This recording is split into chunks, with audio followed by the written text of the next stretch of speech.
ক্যাম্পাসের মাঠে পা রাখতেই কিছু দূর লক্ষ্য করলাম চিকন চশমা পরা একটা মেয়ে 5জন ছেলেকে কান ধরে উঠবস করাচ্ছে।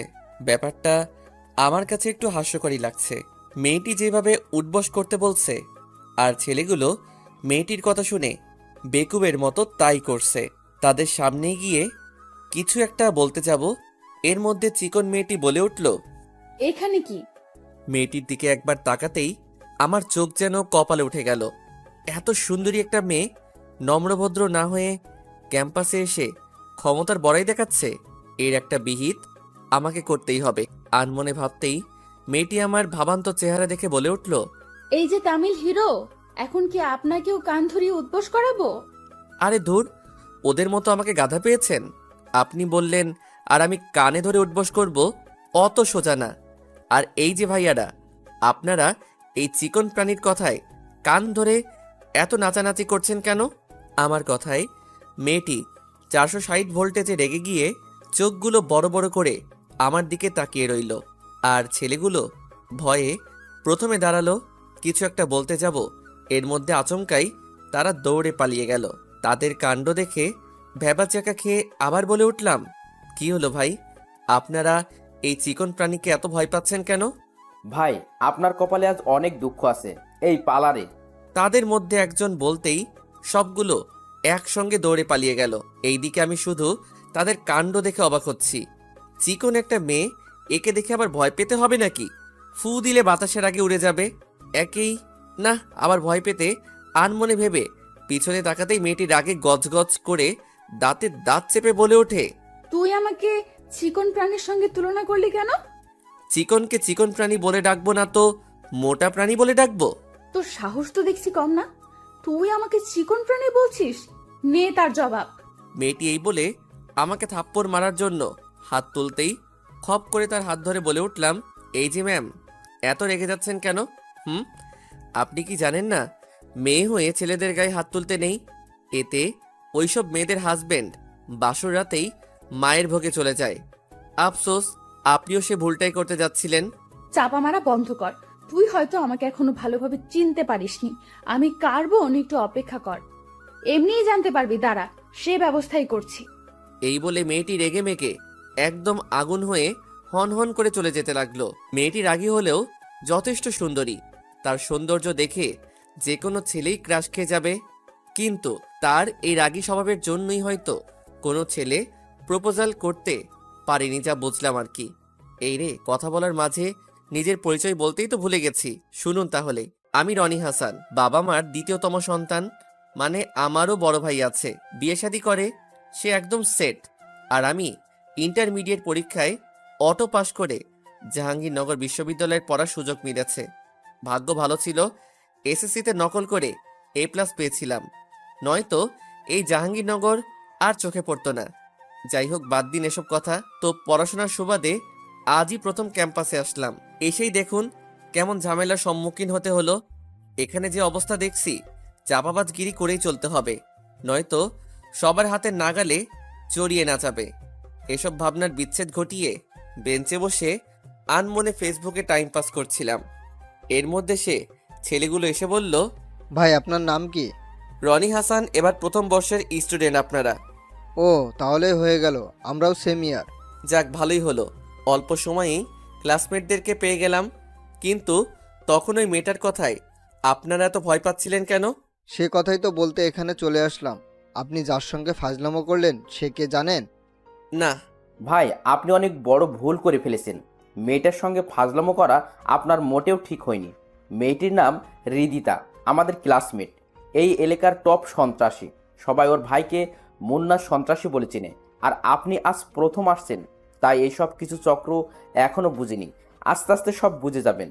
তানভীরের কথাটি শুনে আমার তো শরীরটা রীতিমতো কাঁপা কাঁপা অবস্থা উপক্রম প্রায়।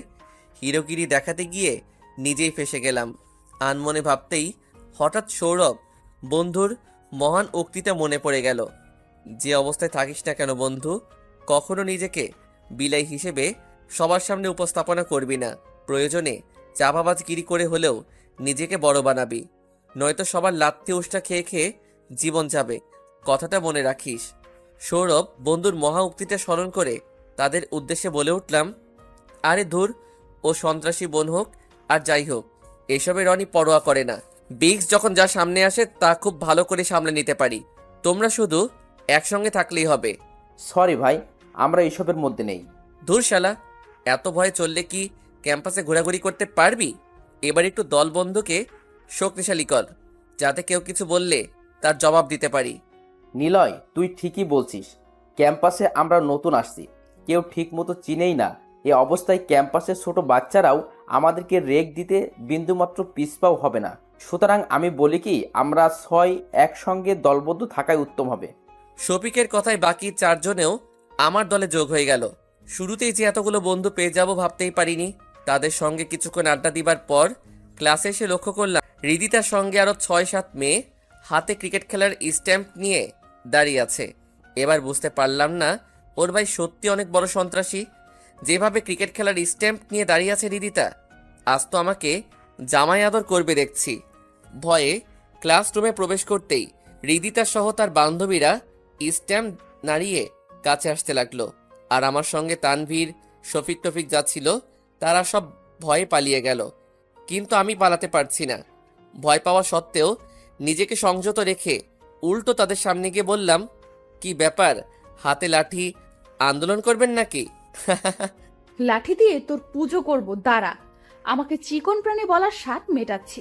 এই বলে হৃদিতা আমার উপরে লাঠি তোলা মাত্রই বলে উঠলাম। ক্লাসরুমের দরজার কাছে আসতেই লক্ষ্য করলাম হৃদিতা সহ আরো 6-7 জন মেয়ে হাতে ক্রিকেট খেলার স্ট্যাম্প নিয়ে দাঁড়িয়ে আছে। এ দেখে আমার সঙ্গে তানভীর, শফিক টফিক যা ছিল সব দূরত্বই কেটে পড়লো। চাপা যতই করি না কেন, আমারও তো একটা মান সম্মান বলতে কিছু একটা আছে। এখন যদি ওদের মতো আমিও কেটে পড়ি তো মান সম্মান তো যাবেই, তার সঙ্গে এতদিনের চাপাবাজগিরির সুনামটাও চলে যাবে। হৃদিতার দল দেখে ভয় পাওয়া সত্ত্বেও বুক ফুলিয়ে ক্লাসরুমে চলে আসলাম। হৃদিতা আমাকে দেখেই রাগে গজগজ করে স্ট্যাম্প হাতে নিয়ে এসে বলে উঠল, তখন আমাকে কি নামে যেন ডেকেছিস? আরেকবার বল দেখি। হৃদিতার কথার তোয়াক্কা না করে ওর পুরো গ্রুপের উদ্দেশ্যে বলে উঠলাম, কি ব্যাপার আপুরা, আপনারা সবাই দেখছি স্ট্যাম্প হাতে নিয়ে দাঁড়িয়ে আছেন, খেলতে যাবেন নাকি? এই ফাজিল ছেলে, তুই হৃদিতাকে চিকন প্রাণী বলে সম্বোধন করেছিস কেন? চিকনকে চিকন প্রাণী বলে ডেকেছি তো কি এমন মহাভারত অশুদ্ধ হয়েছে? তানিয়া, চেয়ে দেখেছিস কি এই তামিল হিরোকে স্ট্যাম্প দিয়ে ফুটার ফুট কয়েকটা দে, নয়তো আমি দিচ্ছি, দেখ। হৃদিতাই বলে স্ট্যাম্পটা হাতে শক্ত করে ধরে যেই আমার উপর তুলতে যাবে, খপ করে স্ট্যাম্পটা হাতে নিয়ে বলে উঠলাম, খবরদার, কেউ এই ভুলটা করবেন না। আমি কে তা আপনারা এখনো বুঝতে পারেননি, তাই তো? তো আপনি কে বলুন তো? মুন্না সন্ত্রাসীর ডানহাত কিংবা বন্ধু বলতে পারেন। এবার নিশ্চয়ই বুঝে গেছেন আমি কতটা খারাপ মানুষ। দিনে দুপুরে মানুষ কাটাকাটি করার অভ্যাস আমার আছে। সেদিক থেকে আপনারা সামান্য মশামাছি মাত্র। মেয়ে বলে সম্মান দিয়ে কথা বলছি, ছেলে হলে তো এতক্ষণ থাপড়ায়ে কানটা লাল করে ফেলতাম। বাম মেরে বলতেই হৃদিতার সব বান্ধবী স্ট্যাম্পগুলো ফেলে দিয়ে কিছুটা ভয়ার্ত চেহারায় প্রথম তানিশা বলে ওঠে, কি আপনি মুন্নার ভাইয়ার বন্ধু? হৃদিতা তো মুন্নার ওই বোন। এই হৃদিতা, বল না। জি হ্যাঁ, আইয়ার বন্ধু। জি হ্যাঁ, কিন্তু মুন্নার কাছে আমি যতটুকু শুনেছি আপনি অতি নম্র ভদ্র একটা মেয়ে, আর ক্যাম্পাসে এসে দেখছি তার পুরোই উল্টো। আচ্ছা, একটু অপেক্ষা করুন, মুন্নার কাছে ফোন দিয়ে ব্যাপারটা পুনরায় শুনছি। এই বলে পকেট থেকে ফোনটা বের করে এমনি কিছুক্ষণ ঘাটাঘাটি করে কানের কাছে নিতেই হৃদিতা প্রাণ জোড়ানো হাসি দিয়ে বলে উঠল, আপনি শুধু শুধু ভাইয়াকে ফোন করছেন। মুন্নার একটু বলি যে তার বোন ক্যাম্পাসে পড়াশোনার নামে তার ভাইয়ার ক্ষমতার বড়াই করে বেড়াচ্ছে। ভাইয়াকে বলার কি দরকার? সামান্য এই ব্যাপারই তো। নেক্সট টাইম কাউকে আর হেনস্থা করব না, প্রমিস। আচ্ছা ঠিক আছে, এবারের মতো মাফ করে দিলাম, কিন্তু পরের বার যদি ক্যাম্পাসে কোনো ছেলেকে কান ধরে উঠবস করাতে দেখছি তো ওই দিন আপনাকেও ওখানে কান ধরে উঠবস করতে হবে। কথাটি অবশ্যই মনে রাখবেন। এবার আমি আসি উপর দিকে। এই হৃদিতা, আমাদের এখন কি হবে? কি হবে মানে? এই খবিসটার জন্য তো ক্যাম্পাসে কাউকে র্যাগিংও করতে পারবো না দেখছি। দাঁড়া, কালকেই ভাইয়ার কাছ থেকে শুনে ব্যাপারটা ক্লিয়ার হচ্ছে। যদি ভাইয়ার লোক হয়ে থাকে তো বেঁচে যাবে, আর যদি আমাদের বোকা বানিয়ে সব চাপা মেরেছে তোর খবর আছে। এইদিকে তোরা আমার কোন কালের বন্ধুরে? শালা আমাকে বিপদে ফেলে রেখে পালিয়ে এসে পড়ছিলি। কি করব বল, অমন সন্ত্রাসীর বোনের সঙ্গে কি জেনে শুনে পাঙ্গা নেওয়া কি ঠিক হবে? যদি একবার মুন্না ভাইয়ের কাছে হৃদিতা তোর কিংবা আমাদের নাম নালিশ করে কি হবে একবার ভেবে দেখছিস? রাজুর কথা শুনে ইতিমধ্যে হাঁটু কাঁপা কাঁপা অবস্থা উপক্রম প্রায়। তারপরও নিজেকে সংযত রেখে বুক ফুলিয়ে বলে উঠলাম, আরে ধুর, হৃদিতা কিছুই বলতে পারবে না। ওকে আমি এমনভাবে চাপাবাজি চক্রে ফেলেছি, এতে কখনো আর ক্যাম্পাসে তার সন্ত্রাসী ভাইয়ের ক্ষমতার বড়াই করবে না। তো কি এমন চাপা মারলি দোষ? বলছি, শুন তাহলে। বন্ধুর সঙ্গে আড্ডা শেষ করে বাসায় আসলাম। এসেও কেন জানি মেয়েটার রাগ মিশ্রিত চেহারাটাই বারবার ভেসে উঠছে। ইচ্ছা না থাকার পরেও তার কথাই ভাবতে ইচ্ছে করছে। আর সেটা কেন ইচ্ছে করছে তার মানে এখনো খুঁজে পাচ্ছি না। যাই হোক, এই মেয়ের ধারের কাছেও যাওয়া যাবে না।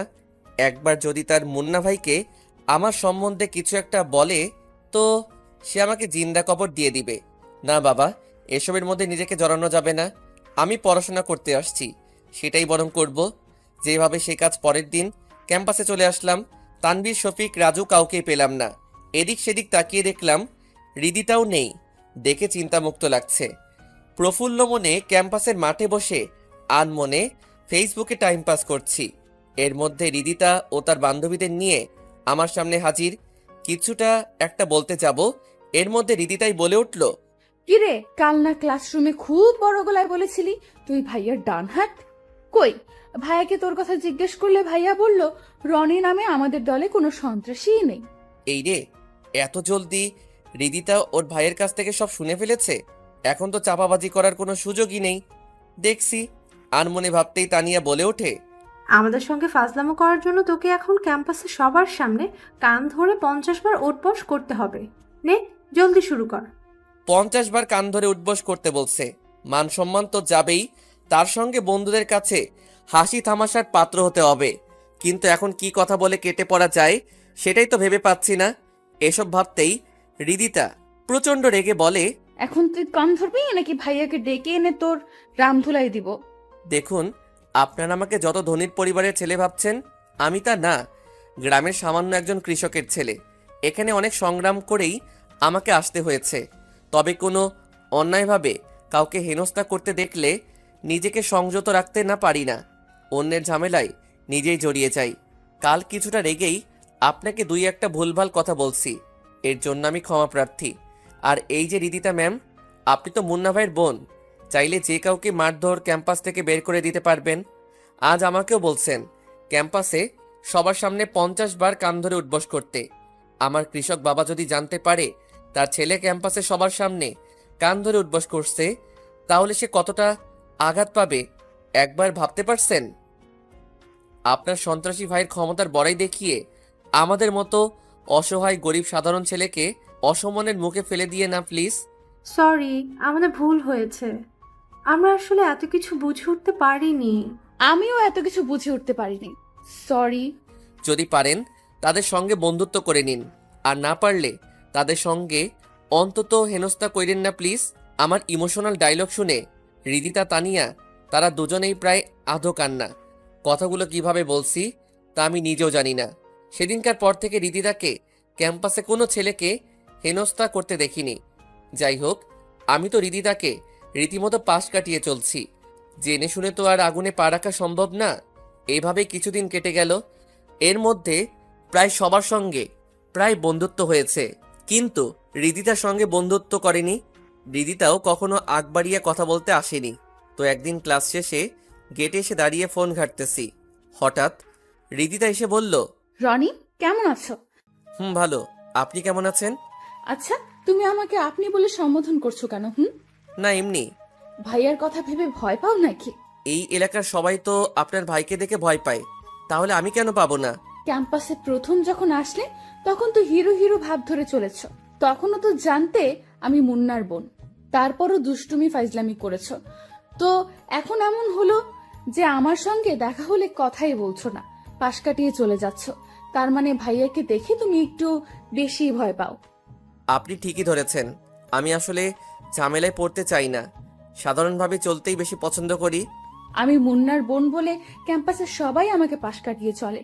আমিও না বুঝে তাদের সঙ্গে মিসবিহেভ করেছি, এতে তারা আমার ধারের কাছেও আসে না। ওই দিন তোমার কথাগুলো শুনে আমি একদম পাল্টে গেছি। তা আমি খুব ভালো করে লক্ষ্য করেছি। বাহ, তুমি আবার আমাকেও ফলো করো? হুম। না মানে ক্লাসমেট হিসেবে ওইটুকু ফলো করার অধিকার আমার আছে। আচ্ছা, আমি কি তোমার বন্ধু হতে পারি? হুম, অবশ্যই, কিন্তু ভয় পাবার কিছু নেই। ভাইয়া সন্ত্রাসী হলেও কখনো আমার ফ্রেন্ডদের উপর আক্রমণ করে না, বুঝলে? ও আচ্ছা, আজ থেকে আমরা ফ্রেন্ড, ওকে? ওকে। হৃদিতার সঙ্গে এভাবে বন্ধুত্ব হয়ে যায়, সেই সঙ্গে ফেসবুক অ্যাকাউন্টেও। ক্যাম্পাসে থাকলে তো আড্ডা হতোই, বাসায় থাকলে মেসেঞ্জারে কথা হতো। কিছুদিনের মধ্যে হৃদিতার সঙ্গে যে এত গভীর বন্ধুত্ব হয়ে যাবে তা আমি কখনো কল্পনাও করিনি। তা চলুন এবার ক্যাম্পাসে ঘটনায় যাওয়া যাক। ক্লাসে মনোযোগ সহকারে স্যারের লেকচার শুনছি। হঠাৎ পিছন দিকে সরাতেই লক্ষ্য করলাম হৃদিতা আমার দিকে এক নজরে তাকিয়ে আছে। চোখ ইশারা দিয়ে বললাম, আমার দিকে তাকিয়ে আছেন কেন? হৃদিতা মাথা নাড়িয়ে বলল, না, এমনি। হৃদিতার কাণ্ড দেখে আনমনে হেসে আবার স্যারের লেকচারে মনোযোগ হলাম। ক্লাস শেষে মাঠে নিলয়, রাজু, শফিকদের সঙ্গে বসে আড্ডা দিচ্ছি। এর মধ্যে হৃদিতা এসে বলল, রনি, তুই ফ্রি আছিস? কেন? না মানে তোকে নিয়ে একটু শপিং মলে যেতাম আর কি। আমাকে নিয়ে গেলে তোর লাভ হবে না, উল্টো আমাকে খাওয়াতে হবে, বুঝছস? ঠিক আছে, তুই যা খেতে চাস তাই খাওয়াবো এবং তোকে সারপ্রাইজও দিব। এখন বল, আমার সঙ্গে যাবি নাকি লসের খাতায় নিজের নামটা বসাবি? কোনটা? কি সারপ্রাইজ দিবি? তা আমার সঙ্গে গেলেই বুঝবি। আচ্ছা চল চল, দেরি হয়ে যাচ্ছে। বাহ, সারপ্রাইজের কথা শুনে আড্ডা থেকে চট করেই উঠে পড়লি দেখছি। তুই যাই বলিস না কেন, সারপ্রাইজ পেতে আমার প্রচুর ভালো লাগে। জি, এবার চলুন। রাস্তায় এসে হৃদিতা নিজের প্রাইভেট কারে না উঠে রিকশায় থামালো। দেখে বলে উঠলাম, তোদের গাড়ি থাকতেই তুই রিকশা থামালি কেন?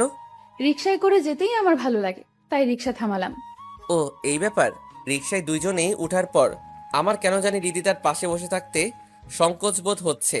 আর এইদিকে হৃদিতাও আমার হাত জড়িয়ে ধরে রেখেছে। দেখে ফাইজলামো করে বলে উঠলাম, আমরা দুইজন দুই রিকশায় গেলেই বেশি ভালো হতো। দুই রিকশা কেন? না মানে তুই যেভাবে আমার হাত জড়িয়ে ধরে রেখেছিস, এতে বাহিরের মানুষজন দেখে ভাবছে আমরা স্বামী স্ত্রী রিকশায় করে ঘুরছি। এই কথা বলা মাত্রই হৃদিতা আমার হাত ছেড়ে দিয়ে লজ্জামাখা সুরে বলে উঠল, ফাইজলামো করিস না তো। ফাইজলামো কই করলাম, সত্যিই তো কইলাম। তুই সব সময় একটু বেশি, তাই না? না, আগে ঠিক বেশি বুঝতাম না, তবে ইদানিং শুরু করেছি আর কি। অত বেশি বোঝা ভালো না চান্দু। জি। এইভাবে হৃদিতার সঙ্গে দুই এক কথা বলে শপিং মলে আসলাম। আমি আমার মতো ফোন ঘাঁটতে লাগলাম। হৃদিতা আমার হাতে ফোনটা দেখে রাগান্বিত হয়ে বলে ওঠে, সারাক্ষণ শুধু ফোন নিয়েই থাকতে হবে নাকি? তোকে নিয়ে আসলাম এক কাজে আর তুই করছিস কি? তুই তো জানোসই আমার চয়েস বেশি একটা ভালো না। ভালো হতে হবে না, তুই আমার পাশে থাকলেই হবে। আচ্ছা ঠিক আছে চল। হৃদিতার আচরণে আমি তখনই অবাক হলাম যখন ওর কোনো কিছু না কিনে বলল, রনি, এই পাঞ্জাবিটা দেখ তো কেমন। তোর বয়ফ্রেন্ডকে গিফট করবি তো নিয়ে নে, একদম ফাটাফাটি হবে। তুই না সবসময় বেশি বুঝিস। ভেবেছিলাম পাঞ্জাবিটা তোকে গিফট করব, এখন আর করবই না। আরে রেগে যাচ্ছিস কেন? মজা করে কথাটা কইছি, বিশ্বাস কর। ফাজিল একটা। এই বলে হৃদিতা আমার হাতে পাঞ্জাবি তুলে দিল। ব্যাস, আমিও খুশি মনে পরিধান করে নিলাম। হৃদিতা আমার পরনে পাঞ্জাবি দেখে মুগ্ধ হয়ে বলে উঠল, পাঞ্জাবিতে তোকে দারুণ মানিয়েছে দেখছি। সত্যি ভালো লাগছে নাকি পাম দিচ্ছিস? সত্যি অনেক ভালো মানিয়েছে। এখন চল, রেস্টুরেন্টে খেতে যাব। তোর জন্য কিছু কিনলি না? আর একদিন কিনবো, এখন চল রেস্টুরেন্টে খেতে যাব, অনেক ক্ষুধা লাগছে। হৃদিতার আচরণে কিছুই বুঝতে পারলাম না। শপিং মল আসলো ওর দরকারে, এসে আমাকে পাঞ্জাবি গিফট করলো, নিজের জন্য কিছুই কিনলো না। যাই হোক, আমাকে পাঞ্জাবি গিফট করেছে, এতেই আমি খুশি। তারপর হৃদিতা আমাকে রেস্টুরেন্টে নিয়ে গেল। প্রফুল্ল মনে খাবারগুলো খাচ্ছি। হঠাৎ 5-6টা প্রাইভেট কার রেস্টুরেন্টের সামনে এসে দাঁড়ালো। রেস্টুরেন্টে যা লোকজন ছিল সব আস্তে আস্তে বের হয়ে গেল। তাদের কাণ্ড দেখে আমার খাবারগুলো গলায় নামছে না। থতমত খেয়ে হৃদিতাকে জিজ্ঞেস করলাম, প্রাইভেট কারে কে আসছে রে? কে আবার? আমার ভাইয়া এসেছে। এটা কিন্তু ঠিক না হৃদিতা, তোর ভাই কেন এখানে আসবে? হৃদিতা আমার ভয়ার্ত চেহারা দেখে বলে উঠল, রেস্টুরেন্টে খেতে আসছে হয়তো। তুই শুধু শুধু ভয় পাচ্ছিস কেন? ভয় পাবো না তো নাচবো? যদি একবার এখানে আসে তখন? আসবে মানে এসে পড়েছে, ওই দেখ ভাইয়া এদিকেই আসতেছে। হাই ভাইয়া। রিদিতা, তুই খাওয়া দাওয়ার প্রতি এত বেখালিভাবে চলাফেরা করস কেন? সকালে এত করে বললাম ব্রেকফাস্ট করে যেতে, আমার কথা না শুনে এখানে রেস্টুরেন্টে এসে খাচ্ছিস। মানে ভাইয়া তুমি হঠাৎ এখানে? তোকে ফলো করে এখানে আসছি। কখন থেকে লক্ষ্য করছি এই ছেলে শপিং মল থেকে রেস্টুরেন্ট পর্যন্ত তোর সাথেই আছে। কে এই ছেলে? এই ছেলে তোর নাম কি? মুন্না ভাইয়ের গম্ভীর কণ্ঠ আওয়াজ শুনে অনেকটাই ভয় পেয়ে গেলাম। আগে থেকেই মুন্না ভাইকে ভয় পেতাম, আজ আরও রেস্টুরেন্টে রিদিতার সঙ্গে ঘুরতে দেখছে। আজ নিশ্চিত আমাকে মেরে ফেলবে। এসব ভেবে মুন্না ভাইয়ের কথার উত্তর দিবার আগেই মুন্না ভাই ধমক দিয়ে বলে উঠল, এই ছেলে তোর নাম কি বলছিস না কেন? ইয়ে মানে আমার নাম রনি হাসান। তো রিদিতার সঙ্গে রেস্টুরেন্টে কেন? রিদিতা ওর ভাইয়ার রাগান্বিত হওয়া দেখে স্বাভাবিক করার জন্য বলে ওঠে, ভাইয়া তুমি রেগে যাচ্ছ কেন? রনি তো আমার শুধুমাত্র বন্ধু, এছাড়া কিছুই না, বিশ্বাস করো প্লিজ। ও, এ কথা আগে বলবি তো। শুধু শুধু আমাকে রাগিয়ে দিয়েছিলি। ভেবেছিলাম এই ছেলে তোকে কথার জালে ফাঁসাচ্ছে। না ভাইয়া, তেমন কিছুই না। রনি খুব ভালো ছেলে, এছাড়াও ও আমার খুব ভালো বন্ধু। ও আচ্ছা, সরি ব্রাদার, আমার আসলে মাথা ঠিক থাকে না। কখন কাকে কি বলে ফেলি তা আমি নিজেও জানি না। It's okay. আচ্ছা ঠিক আছে, তোরা থাক, আমি বরং বাসায় চলে যাই, মাথাটা খুব ব্যথা করছে। আর ছোট ভাই, তুমি কিছু মনে করো না। ইটস ওকে ভাইয়া। মুন্না ভাই এ বলে চলে গেল। এইদিকে আমার হাঁটু কাঁপা কাঁপা অবস্থা, গলা শুকিয়ে যাচ্ছিল। ভয় কাকে বলে এই মুহূর্তে খুব ভালোই বুঝতে পারছি। মাফিয়ার বোনের সঙ্গে ফ্রেন্ডশিপ করা মানে আগুনে পা রাখা, সমান কথাই আনমনে ভেবে যাচ্ছি। এর মধ্যে রিদিতা বলে উঠল, সরি রে ভাইয়া, আসলে ব্যাপারটা বুঝতে পারিনি। ভেবেছে তোর আর আমার মধ্যে কিছু একটা চলছে। ভাইয়ার কথায় তুই মন খারাপ করিস না, বাসায় গিয়ে তোর হয়ে ভাইয়াকে আমি বকে দিব, ঠিক আছে? রিদিতার কথার তোয়াক্কা না করে বলে উঠলাম, এখন আমাকে মেসে যেতে হবে। হ্যাঁ অবশ্যই যাবি, তার আগে খাবারটা শেষ কর। না রে, আজ খেতে ইচ্ছে করছে না। কি আর করার, চল তাহলে। রাস্তায় এসে 2 রিক্সা ডাকতেই রিদিতা বলে উঠল, 2 রিক্সা ডাকছিস কেন? ইয়ে মানে আমার একটু এমার্জেন্সি, নীলের ওখানে যেতে হবে। তুই বরং বাসায় চলে যা। রিদিতা আমার ব্যাপারটা খুব ভালো করে বুঝতে পেরে বলে উঠল, আচ্ছা ঠিক আছে, মেসে গিয়ে আমাকে ফোন দিস। ওকে। রিদিতাকে অন্য রিক্সায় পাঠিয়ে কেমন জানি শান্তি শান্তি লাগছে। এতক্ষণ তো পুরো ভয় ছিলাম। এতদিন এলাকার লোকজনের কাছ থেকে শুনে আসছি, আজ নিজেই দেখলাম কথা বলার মাঝে হুট করে রেগে যায়। দিনে দুপুরে মানুষজন মেরে ফেলতে যে পরোয়া করে না। যদি কোনো ভুল ত্রুটির জন্য মুন্না ভাই আমাকেও আক্রমণ করে, তখন তো আমি শেষ। তার থেকে রিদিতার সঙ্গে বন্ধুত্বই শেষ করতে হবে। জেনে শুনে বিপদের মুখে পা রাখা মোটেও আমার জন্য কাম্য হবে না। যেই ভাবা সেই কাজ। যোগাযোগের মাধ্যমেগুলোতে এক এক সবগুলোতেই রিদিতাকে ব্লক করে দিলাম। উপর দিকে ভাইয়া তুমি কিন্তু কাজটি মোটেও ঠিক করনি। আরে বাবা, সরি বলেছি তো। সরি বললে কি হবে, ও তো তোমাকে এমনি অনেক ভয় পায়, আজ আবার তুমি ওকে শাসিয়েছো। আচ্ছা ঠিক আছে, আমার হয়ে তোর ফ্রেন্ডকে বলে দিস ভাইয়া যে কাজটি করেছে তার জন্য সে অনুতপ্ত এবং সরিও বলেছে। এবার ঠিক আছে? ওকে ভাইয়া, আমি এক্ষুনি মেসেঞ্জারে বলে দিচ্ছি। রিদিতা এই তার রুমে চলে গেল। ল্যাপটপ ওপেন করে মেসেঞ্জারে টেক্সট দিতে গিয়ে অবাক দৃষ্টিতে তাকিয়ে বলে ওঠে, কি ব্যাপার, আমাকে ব্লকে রেখেছে কেন? দাঁড়া, ফোন দিয়ে এখনই তোর 12টা বাজিয়ে দিচ্ছি। এই বলে ফোনটা বের করে কল দিল, কিন্তু ওপাশ থেকে ব্যস্ত দেখালো। হতাশ হয়ে ফোনটা বালিশের উপর ফেলে দিতে যাবে, হঠাৎ মেসেজের শব্দ পেয়ে রিদিতা তড়িঘড়ি করে ফোনের স্ক্রিনে তাকিয়ে লক্ষ্য করে অচেনা নাম্বার থেকে একটি মেসেজ আসছে। আগ্রহ নিয়ে পড়তে লাগলো, রিদিতা, তুই হয়তো আমার উপর এখন ভীষণ রেগে আছিস, কেননা অকারণে একটা মানুষকে যোগাযোগের মাধ্যম থেকে ব্লক করে রাখা তা সত্যি রাগান্বিত হওয়ার একটা ব্যাপার। সে জায়গা থেকে তুই মোটেও ব্যতিক্রম নস। যাই হোক, এবার মূল কথায় আসি। তুই তো জানিস আমি অনেক দূর থেকে এখানে পড়াশোনা করতে আসছি। বাবা মারও কঠোরতম নিষেধ ক্যাম্পাসে যেন কোনো প্রকার ঝামেলা না পাকায়।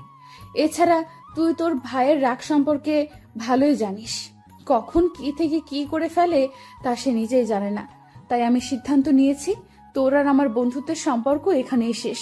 ক্যাম্পাসে দেখা হলেও প্লিজ আমার সঙ্গে কোনো প্রকার কথা বলতে আসিস না। আল্লাহ হাফিজ, ভালো থাক। রিদিতা মেসেজটি পড়ে এতটাই রাগ উঠে যায় যে রনিকে সামনে পেলে সে কাঁচায় চিবিয়ে খেয়ে ফেলবে। অনেকটা রেগে আনমনে বলে ওঠে, বন্ধুত্ব নষ্ট করার খুব শখ হয়েছে তাই না? কাল ক্যাম্পাসে তোকে মজা দেখাচ্ছি। এইদিকে হৃদিতার কাছে মেসেজটি পাঠিয়ে কাজটা কি ভুল করলাম? না, ভুল কিছু করিনি। যা করেছি একদম ভালোই করেছি। মাফিয়ার বোনের সঙ্গে কোনোভাবে বন্ধুত্ব রাখা ঠিক হবে না, এসব ভেবেই ঘুমিয়ে পড়লাম। সকালে ঘুম থেকে উঠে ফ্রেশ হয়ে খাবারের পর্ব শেষ করে মার সঙ্গে কিছুক্ষণ ফোনে কথা বললাম। মনটাও কেমন জানি ফ্রেশ হয়ে গেল। তারপর প্রতিদিনকার মতো ক্যাম্পাসে আসলাম। ফোনের স্ক্রিনে লক্ষ্য করলাম ক্লাস শুরু হতে প্রায় 20 মিনিট সময় বাকি আছে। টাইম পাস করার জন্য ফেসবুক ঘাঁটতে ব্যস্ত হয়ে গেলাম। ফেসবুকে মগ্ন থাকা অবস্থায় হঠাৎ কে জানি ফোনটা হাত থেকে কেড়ে নিয়ে কিছু দূরে ফেলে দিল। সামনে তাকিয়ে দেখি হৃদিতা প্রচণ্ড রেগে আমার দিকে এক দৃষ্টিতে তাকিয়ে আছে। সেদিকে ভ্রুক্ষেপ না দিয়ে মাটি থেকে ফোনটা হাতে নিতে যাব, এর মধ্যে হৃদিতা বলে উঠল, কাল রাতে মেসেজে তুই এসব কি লিখেছিস? চুপ করে আছিস কেন? উত্তর দে। হৃদিতা, একটু বোঝার চেষ্টা করো। তোর ভাই এমনি অনেক রাগী। কেউ যদি তোর কাছে আমার নামে ভুলভাল কান পড়া দেয় তো তোর ভাই আমাকে খুন করে ফেলবে। আমি এত কিছু বুঝি না, তুই আগে যেমন ছিলি তেমনই থাকবি। সরি হৃদিতা, পারবো না। এবার কিন্তু বেশি বাড়াবাড়ি হয়ে যাচ্ছে। হৃদিতার কথায় নিশ্চুপ হয়ে ওখান থেকে সোজা ক্লাসরুমে আসলাম। হৃদিতাও আমার পিছনে চলে আসলো। সেদিকে আমার ভ্রুক্ষেপ নেই, নিশ্চুপ হয়ে সিটে বসে আছি। নিলয়, তানভীর, শফিক, রাজু এক এক করে সব স্টুডেন্ট ক্লাসে চলে আসলো। আমারও কথা বলার মতো মানুষ পেয়ে গেলাম। উপর দিকে হৃদিতা শুধু আমার দিকে তীক্ষ্ণ চোখে তাকিয়ে আছে। একবার হৃদিতার দিকে তাকিয়ে আবার মুখ ফিরিয়ে নিলাম। এভাবেই হৃদিতাকে ইগনোর করতে লাগলাম। এখন হৃদিতা আগ বাড়িয়ে কথা বলতে আসলেও কোনো একটা কাজের বাহানা দেখিয়ে ওখান থেকে সরে যেতাম। এক প্রকার হৃদিতাকে পাশ কাটিয়ে চলতাম আর কি। হঠাৎ একদিন হৃদিতা আমার ম্যাচে এসে বলতে লাগলো, রনি, তুই কিন্তু আমাকে রীতিমতো এড়িয়ে চলছিস, যা আমার একটুও ভালো লাগছে না। প্লিজ আগের মতো হয়ে যা। হৃদিতাকে আমার ম্যাচে দেখে থতমত খেয়ে বলে উঠি, হৃদিতা তুই হঠাৎ আমার ম্যাচে? তোর তো ভাব বেশি, ক্যাম্পাসে কথার সময় নেই, তাই মেসে চলে আসলাম। লোকজন তোকে আমার ম্যাচে দেখলে অনেক বড় অসম্মানের মুখে পড়তে হবে। হৃদিতা প্লিজ তোর বাসায় চলে যা। আমি বরং তোর সঙ্গে কাল ক্যাম্পাসে কথা বলবো। আগে আমার প্রশ্নের জবাব দে, তুই আগের মতো ফ্রেন্ডলি ভাবে চলবি, হ্যাঁ অথবা না? আগের মতো ফ্রেন্ডলি ভাবে চলা আমার পক্ষে সম্ভব না, বুঝতে পারছিস না কেন? তুই তাহলে আমার কথা শুনবি না, তাই তো? আমার নীরবতায় দেখে হৃদিতা বলে ওঠে, এবার তোর সঙ্গে খারাপ কিছু হতে যাচ্ছে, যা তুই কল্পনাও করতে পারবি না। যেই ভয়ে তুই আমাকে পাশ কাটিয়ে চলছিস, সেই ভয়টাই তোকে সারা জীবন পেতে হবে। সেই ব্যবস্থা করছি, তার প্রস্তুতি নিয়ে নে। হৃদিতার কথার আগাগোড়া কিছুই বুঝতে পারলাম না। সারা জীবন ভয় থাকতে হবে মানে ও কি বোঝাতে চাইলো? যাই হোক, ওর কথা ভেবে সময় নষ্ট করার কোনো মানেই নেই। তবে একটা বিষয় বুঝতে পারছি না, আমি ওর সঙ্গে কথা কিংবা বন্ধুত্ব না রাখলে কিংবা যায় আসে? আমার মতো তো আরও অনেক ফ্রেন্ডই তো আছে। এর মধ্যে একমাত্র আমি পাশ কাটিয়ে চললে ওর কি সমস্যা?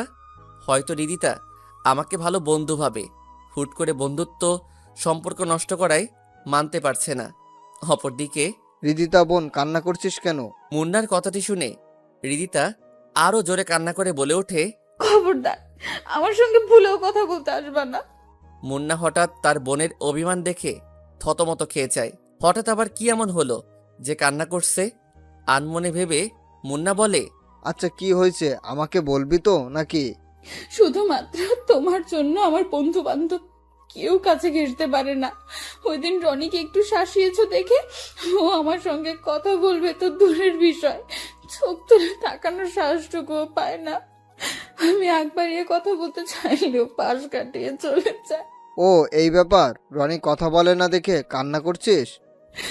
কান্না করবো না তো কি করবো? ও আমার এত ভালো একটা বন্ধু হুট করে কথা বলা বন্ধ করেছে, এতে কি আমার খারাপ লাগে না? হ্যাঁ অবশ্যই খারাপ লাগবে, তবে তার জন্য যে কান্না করতে হবে এমন তো কোনো কথা না। তোর ফ্রেন্ড আরো অনেকেই আছে, তাদের কথা ভেবে মন খারাপ করে বসে থাকতে তো কখনো দেখিনি। আজ যে চোখের জল দেখছি, এই কান্নার পিছনে অবশ্যই কোনো রহস্য জড়িয়ে আছে, যা আমি জানি না, তাই তো?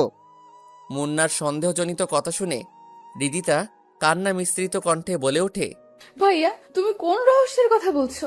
আমি মাফিয়া সন্ত্রাসী হতে পারি ঠিকই, কিন্তু দিন শেষে আমারও পরিবার পরিজন বলতে কে একজন আছে যার মূল্য পৃথিবীর সবচেয়ে আমার কাছে বেশি। কে সেই মানুষ জানিস? না ভাইয়া। এটা হলো আমার ছোট বোন রিদিতা, যাকে সেই ছোটবেলা থেকে এই বুকে আদর যত্ন করে বড় করেছি। সেই সঙ্গে তার চাওয়া পাওয়া পূরণ করতে ত্রুটি রাখিনি। আজ সেই বোন কান্না করছে শুধু একটা বন্ধুর জন্য। আচ্ছা, তোকে কটা প্রশ্ন জিজ্ঞেস করব, তার সঠিক উত্তর দিবি, লুকাবি না, কেমন? ওকে ভাইয়া। প্রথম প্রশ্ন হলো, তুই কি রনিকে ভালোবাসিস? না, ভালোবাসি না। তাহলে তার জন্য কান্নাকাটি করছিস কেন? রনিকে আমি ভালোবাসি না, তবে ওর সঙ্গে কথা না বললে আমার ভালো লাগে না। সবকিছুতেই খারাপ লাগা কাজ করে। ও যখন আমাকে পাশ কাটিয়ে চলে তখন কেন জানি এমনিই কান্না পায়। এমনটা যদি হয়ে থাকে তো তুই নিশ্চিত ওই ছেলেটার প্রেমে পড়েছিস। এর জন্য তার এড়িয়ে চলাটা সহ্য করতে পারছিস না। ভয় পাবার কারণ নেই। তুই শুধু একবার তোর মনের কথা আমাকে বল। তোদের বিয়ে আমি নিজ হাতেই দিব, একটু ভেবে দেখ। মুন্নার কথা শুনে হৃদিতা লজ্জিত হয়ে হাসি মুখে রুম ত্যাগ করল। হৃদিতার আচরণে তার ভাইও বিষয়টি বুঝতে পিছুপা আর হলো না। এইদিকে, মামা, আপনার এখান থেকে বিকাশে টাকা তোলা যাবে কি? হ্যাঁ অবশ্যই, এই এজেন্ট নাম্বারে টাকা পাঠিয়ে দাও। ওকে, বিকাশ থেকে টাকা তুলে মানি ব্যাগে রাখতে যাব। এর মধ্যে প্রাইভেট কারে কয়েকজন লোক নেমে এসে আমার উদ্দেশ্যে বলে ওঠে, আপনার নাম কি রনি হাসান? তাদের কথা শুনে থতমত খেয়ে বললাম, হ্যাঁ, কিন্তু আপনারা কারা? আমরা মুন্না ভাইয়ের লোক। তো আমাকে এখানে ইন্টারফেস করছেন কেন? তা আপনি মুন্না ভাইয়ের কাছে গেলেই বুঝতে পারবেন। এখন কথা না বাড়িয়ে জলদি গাড়িতে উঠুন। সরি ভাই, অকারণে মুন্না ভাইয়ের ওখানে যেতে আমি ইচ্ছুক না। তাছাড়া মুন্না ভাইয়ের সাথে আমার কোনো শত্রুতাও নেই যে তার সঙ্গে আমার দেখা করতে হবে। আপনারা ভাই এবার আসতে পারেন। এখন আপনি ভালোই ভালোই গাড়িতে ওঠেন তো সম্মানের সহিত আমাদের সঙ্গে যেতে পারবেন, নয়তো জোর করে আপনাকে এখান থেকে তুলে নিয়ে যেতে আমরা বাধ্য হব। লোকগুলোর কথা শুনে হাঁটু রীতিমতো কাঁপতে শুরু করলো। মুন্না ভাই আমাকে ডাকছে, তার মানে হৃদিতা নিশ্চয়ই কোনো ঝামেলা পাকিয়েছে।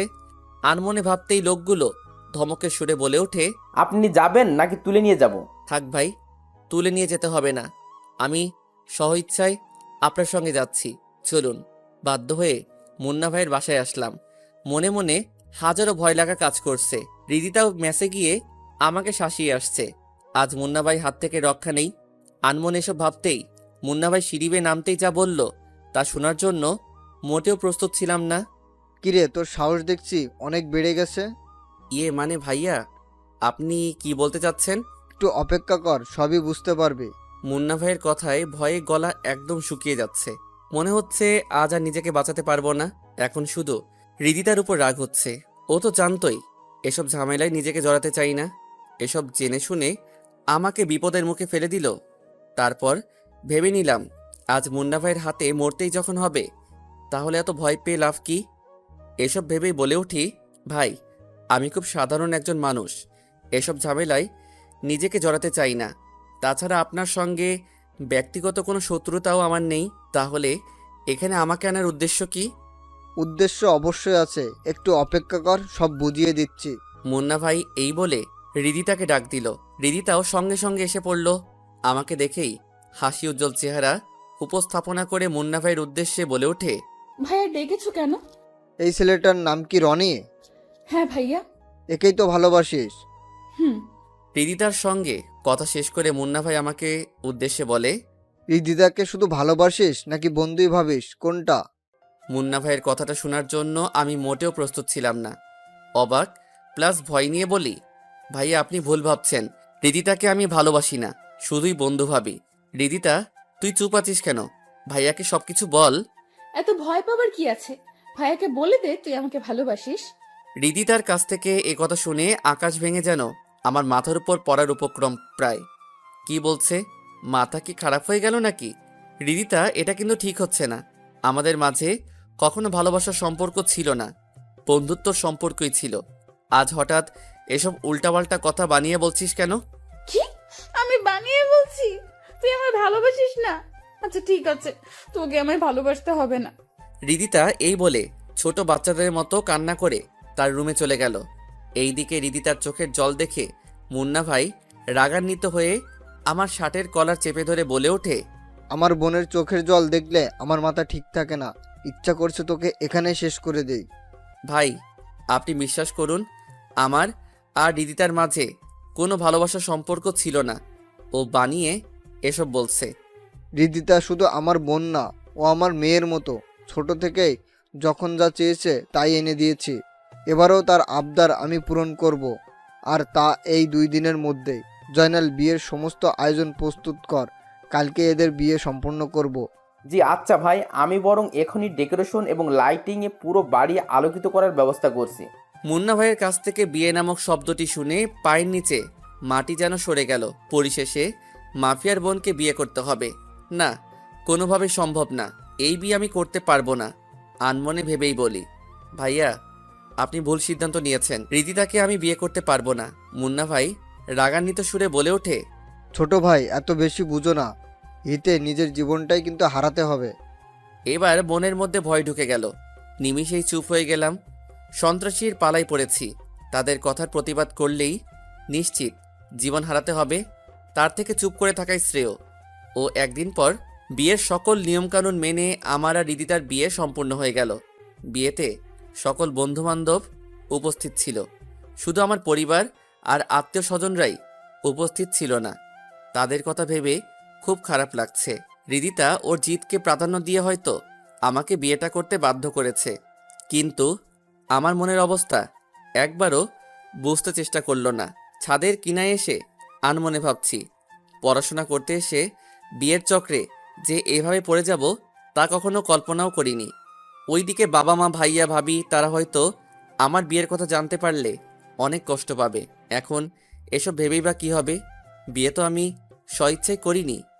আনমনে ভেবে পিছনের দিকে ফিরে তাকাতেই নিলয়, তানভীর, তানিয়া তাদেরকে দেখতে পেলাম। চুপ হয়ে আছি দেখে তানিয়া বলে ওঠে, কিরে, মন খারাপ করে আছিস কেন? এটা তোরাই ভালো জানছস। রনি, প্লিজ মন খারাপ করিস না। রিদিতা তোকে আগে থেকে পছন্দ করত, যার দারুণ ও নিজেই আগ বাড়িয়ে তোর সঙ্গে বন্ধুত্ব করেছে। এসব কিছুই ভালোবাসার স্বার্থে করেছে। মুন্না ভাইকে নিয়ে রিদিতাও অনেক ভয় পেত যদি তোর সত্যি কোনো ক্ষতি করে ফেলে। এই ভয় ভালোবাসার কথাটি প্রকাশ করেনি, বরং তোকেও বুঝতে দেয়নি। ইভেন আমাকেও অনেকদিন পর জানিয়েছে। পরিশেষে তুই কি করলি? মুন্না ভাইয়ের সামান্যতম ধমকানোতে রিদিতাকে ইগনোর করতে শুরু করলি। তোর এই ইগনোর করাটা সত্যি নিতে পারছিল না। তারপর আর কি, রিদিতা ওর ভাইয়াকে সবটা বলে প্ল্যান করে তোকে ব্ল্যাকমেল করে বিয়েটা করে ফেলে। তানিয়ার কথা শুনে আমি যেন আকাশ থেকে পড়লাম। রিদিতা আমাকে সত্যি সত্যি ভালোবাসতো, আর আমি কিছুই টের পেলাম না। তবে রিদিতাকে একটু শাস্তি ভোগ করতেই হবে। আমাকে ভয় দেখিয়ে বিয়েতে মত নিয়েছে, এর শাস্তি যদি না দেই তো কেমনে কি? কিরে, কোথায় হারিয়ে গেলি? তানিয়ার কথায় ভাবনার ঘোর কেটে গেল। মানে কি যেন বলছিলি? কিছুই না, তুই এখন বাসর ঘরে যা। রাত প্রায় 12টা বাজতে গেল। ওইদিকে বেচারা রিদিতা তোর অপেক্ষায় প্রহর গুনছে মনে হয়। ধ্যাত তেরি, আমি আছি টেনশনে, তুই আছিস ফাইজলামোর মুডে। বন্ধু, লেট করছিস কেন? যা, বিড়ালটা আগেই ভাগেই মেরে আয়, নয়তো হাতছাড়া হয়ে যাবে। তানিয়া, নিলয়, তানভীর তারা আমাকে নিয়ে দুষ্টুমি ফাইজলামা করছে। এর মধ্যে হঠাৎ রিদিতা ছাদে এসে কোনো কথা না বলে আমার হাত ধরে টেনে রুমে গিয়ে দরজা বন্ধ করে বলে ওঠে, এই যে হিরো, আমাকে এখানে বসিয়ে রেখে ছাদে আড্ডা দিচ্ছিলেন কেন? মন চাচ্ছিল তাই ছাদে আড্ডা দিচ্ছিলাম, তাতে তোর কি? এখন থেকে আমার ওই সব, বুঝলেন? কিন্তু আমি কেন জানি আনন্দিত হতে পারছি না। মনটা খারাপ নিয়ে বিছানায় বসে পড়লাম। আমার চেহারায় বিষণ্ণতা প্রতিচ্ছবি দেখে রিদিতা বলে ওঠে, সরি, আমি আসলে তোকে এতটা প্যারা দিতে চাইনি। তোর ইগনোর করাতে আমি সত্যিই অনেক আপসেট হয়ে যাচ্ছিলাম। ভাবতাম এই বুঝে আমার কাছ থেকে একেবারেই চলে যাচ্ছিস। রিদিতার অনুশোচনায় কথাটি শুনে তার দিকে তাকিয়ে বলে উঠি, তুই আমাকে যে ভালোবাসতি এ কথা একবারও প্রকাশ করসনি। আমাকে একবার জিজ্ঞেস করে তো জানতে পারতি। তা না করে এমন এক কাণ্ড করে ফেললি, তা সত্যি অবিশ্বাস্য। আমার ভালোবাসার কথা তোকে বললে কি হতো? উল্টো কোনো কিছু না ভেবে আমাকে না করে দিতি। কারণ একটাই ছিল, আমার ভাই সন্ত্রাসী, আর ভাইকে তুই অনেকটাই ভয় পাইতি। এর জন্যই তোকে ভালোবাসার কথাটি বলতে পারি নাই। তা না হয় বুঝলাম, কিন্তু বিয়ের বিষয়টি এত জলদি করলি কেন? তুই জানছস না আমি এখন স্টুডেন্ট, বাবার টাকায় চলছি। তার সঙ্গে লেখাপড়াও করছি। এখন তো আমার ভবিষ্যৎটাও অন্ধকার হয়ে গেল দেখছি। তোর এই পাগলামোতে আমার রঙিন লাইফটা এখন সাদা কালোতে পরিণত হয়ে গেল। রাগে পুরো শরীর রিরি করছে। মন চাচ্ছে হৃদিতাকে কষিয়ে কয়েকটা থাপ্পড় মেরে দেই, কিন্তু ওর সন্ত্রাসী ফাইটার জন্য পিছুপা হতে হচ্ছে। নিজের রাগ নিজের মাঝেই ধামাচাপা দিতে হচ্ছে। ধুর, লাইফটাকে শেষ করে দিল। এসব ভেবে কম্বল মুড়িয়ে চোখ বুজে ফেললাম। কিছুক্ষণ পর হৃদিতা আমাকে জড়িয়ে ধরে কানের কাছে এসে বলে, ঘুমিয়ে পড়ছিস কেন? আজ না আমার বাসর রাত। কথাটা শেষ হওয়া মাত্রই হৃদিতাকে ঝটকানি মেরে সরিয়ে দিয়ে বললাম, কিসের বাসর রাত? আজ আমার মরণ রাত। আমার কথা শুনে হৃদিতার হাসি উজ্জ্বল চেহারা নিমিষেই মলিন করে বলে, ছি, এসব অলক্ষণের কথা মুখে আনতে নেই। বুঝতে পারছি আমার উপর তোর অনেক রাগ জমে আছে। চাইলে আমাকে আঘাত করে তোমার রাগ নিরবন করতে পারো, বাধা দিব না, কিন্তু রাগের ঘোরে এসব অলক্ষণে কথাবার্তা বলো না প্লিজ। হৃদিতার আদো কান্না চেহারা দেখে এবার বুঝতে পারলাম মেয়েটা সত্যিই আমাকে অনেক ভালোবাসে। ভালোবাসা ছাড়া এরকম পাগলামি করা সম্ভব না। এমন মেয়েকে লাইফ পার্টনার হিসেবে পেয়ে মন্দ হয়নি। তারপরও ও আমাকে আরেকটু বাজিয়ে দেখতে হবে সে কতটা আমায় ভালোবাসে। আনমনে ভাবতেই হৃদিতা আদো কান্না সুরে বলে, কি ভাবছো? হৃদিতাকে কাঁদানোর জন্য বললাম, ভাবছি কি করে নিজের জীবন শেষ করা যায় সে চিন্তাই করছি। কিন্তু নিজের জীবন নিজ হাতে তো শেষ করা সম্ভব না, তাই অন্য কোনো উপায় ভাবতেছি। বাসর রাতে সবাই কত রোমান্টিক কথা বলে, আর তুমি আমাকে এসব বলে কাঁদাতে যাচ্ছ? তোর সঙ্গে কথা বলার আমার বিন্দুমাত্র ইচ্ছা করছে না। কখনো আমার কাছ থেকে ভালোবাসা পাবি না। স্ত্রী হিসাবে আমার কাছে অবহেলিত হয়ে থাকবি। এই বলে কম্বল আর বালিশ নিয়ে সোফায় ঘুমিয়ে পড়লাম। চোখ বুঝতেই ঘুমের রাজ্যে কখন হারিয়ে গেছি তা নিজেও জানি না। সকালে পাখির কিচিরমিচির শব্দ শুনে ঘুমটা ভেঙে গেল। চোখ মেলে পাশে তাকাতেই লক্ষ্য করলাম হৃদিতা সোফায় বসা অবস্থায় ঘুমিয়ে আছে। একদম বাচ্চাদের মতো নিষ্পাপ লাগছে। এমনিতেই অনেক রূপবতী, ঘুমানো অবস্থায় তার রূপের ঝলক আরও বৃদ্ধি পেয়েছে। ইচ্ছা না থাকার পরেও তার কপালে চুমু এঁকে দিতেই হঠাৎ নড়ে চড়ে ওঠে। দেখে জলদি ওখান থেকে সরে যেতে চাইলেই পিছন দিক থেকে হৃদিতা বলে ওঠে, রাতেই না বললেন আমাকে একটুও ভালোবাসবেন না, এখন আবার লুকিয়ে কিস খাওয়া হচ্ছে তাই না? এই রে, ধরা খেয়ে গেলাম। ঘুমিয়ে তো ছিল, টের পেল কেমনে? নাকি আমার আগেই ঘুম ভেঙেছে? যাই হোক, কোনো এক কথা বলে বিষয়টা ধামাচাপা দিতে হবে। মানে তোর কপালে মশা বসেছিল, তাই মশাটাকে মারতেই কাছে গিয়েছিলাম, এছাড়া অন্য কিছু না। জনাব, আপনার মনে দুষ্টুমির উদয় হয়েছে, তা আমি খুব ভালো করেই বুঝতে পারছি। এই বলে আমার একদম নিকটে এসে বলে, এত সংকোচ বোধ করছো কেন গো? আখ পিচ তো আমার কাছেই তোমাকে ধরা দিতে হবে। অসম্ভব, তোকে আমার স্ত্রী হিসেবে মেনে নিচ্ছি না। মেনে তো আপনাকে নিতেই হবে জনাব। হৃদিতা, বাইরে বের হ, কত রোমান্স করবি। দরজার ওপাশ থেকে তানিয়ার কথাটি শুনে হৃদিতা আমার কাছ থেকে চট করে সরে গেল। হৃদিতার কাণ্ড দেখে আনমনে হেসে উঠলাম। আমার হাসি দেখে হৃদিতা বলে, কি হলো, হাসতেছো কেন? এমনি। দরজার ওপাশ থেকে তানিয়া দরজা ধাক্কা মেরে বলে ওঠে, কি রে, দরজা খুলবি নাকি ভেঙে ভিতরে যাব? আরে আসতেছি, দাঁড়া। হৃদিতা এই বলে দরজা খুলে দিল। প্রথম তানিয়া রুমে প্রবেশ করলো। তারপর এক এক করে তানভীর, নিলয়, শফিক, রাজু সবাই এসে আমার দিকে তাকিয়ে ফাইজলামো শুরু করে বলে ওঠে, বাসরাত কেমন কাটলো দোস্ত? তোদের মুখে আর কোনো কথা নেই, এসেই এইটা বলতে হবে? অদ্ভুত। এই বলে তাদেরকে পাশ কাটিয়ে ওয়াশরুমে গেলাম। শালা, তোরা বন্ধু নামের হারামি, মাফিয়ার বোনকে বাধ্য হয়ে বিয়ে করতে হয়েছে। বুঝতে পারছিস না বাসরাত কেমন হবে?